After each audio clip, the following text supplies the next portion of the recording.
కంటికి ఒంటికి జుట్టుకి టోటల్లీ మన శరీరానికి ఎన్నో ఆరోగ్య ప్రయోజనాలు కలిగిస్తున్న కరివేపాకుని కూరల్లో వేయగానే తీసి పక్కన పెట్టేస్తూ ఉంటారనమాట. కానీ ఇప్పుడు మీరు చూడబోయే రెసిపీ ఏంటంటే కరివేపాకుతో పచ్చడి. వేడి వేడి అన్నంలో పచ్చడి వంచుకొని నెయ్యి వంచుకొని తింటే ఉంటుంది ఆహా, అద్భుతం అమోఘం అనిపించేలా ఉంటుంది. ఈరోజు మా వంటగది మధురంలో మీరు చూడబోతున్నారు కరివేపాకు పచ్చడి. మరి ఇంకెందుకు ఆలస్యం, చూసేయండి మీరు కూడా ఎలా చేయాలి అనేది. కరివేపాకుని కాడల నుంచి పురుగులు బూజు అలాంటివి ఏవీ లేకుండా నీట్గా ఒలిచి వాటర్తో 1-2 సార్లు శుభ్రంగా కడిగేసేయాలన్నమాట. కడిగిన తర్వాత తడి లేకుండా ఆరబెట్టుకోవాలి. ఇప్పుడు పచ్చడి కోసం ఎండుమిరపకాయలు, ధనియాలు, పచ్చిశనగపప్పు, పల్లీలు, సాయమినపప్పు, జీలకర్ర, ఉల్లిపాయ, తెల్లగడ్డ తీసుకోవాలన్నమాట.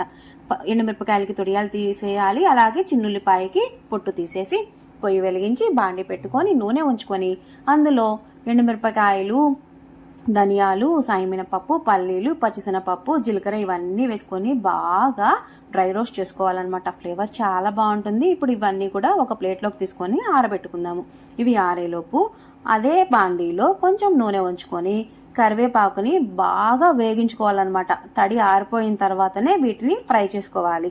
లేదంటే పచ్చడి ఎక్కువ రోజులు నిల్వ ఉండదన్నమాట, బూజు వచ్చేస్తుంది.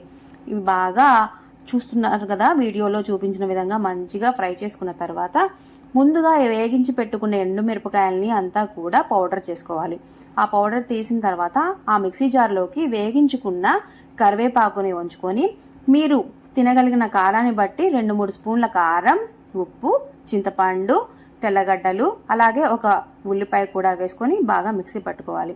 ఇప్పుడు మళ్ళీ పొయ్యి వెలిగించి బాండి పెట్టుకొని నూనె ఉంచుకొని తాలింపు కోసం తాలింపు దినుసులు, కరివేపాకు, ఇంగువ కూడా ఉంచుకొని తాలింపు వేగిన తర్వాత ఇప్పుడు మిక్సీ పట్టుకున్న ఈ కరివేపాకు పచ్చడిని ఈ తాలింపు దినుసుల్లో ఉంచుకొని బాగా ఫ్రై చేసుకోవాలన్నమాట.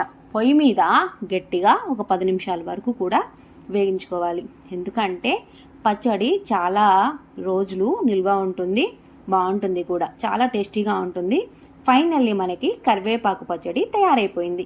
టిఫిన్స్లోకి బాగుంటుంది, భోజనంలోకి బాగుంటుంది. ఈ కరివేపాకు పచ్చడిని ఉల్లిపాయతో కూడా తినొచ్చు అనమాట. చాలా టేస్టీగా ఉంటుంది. మీరు ట్రై చేయండి. అలాగే మా వంటగది మధురంని సబ్స్క్రైబ్ చేసుకోండి, లైక్ చేయండి, షేర్ చేయండి. మీరు తయారు చేసుకొని పచ్చడి ఎలా ఉంది అనేది కమెంట్ బాక్స్లో కమెంట్ చేయండి.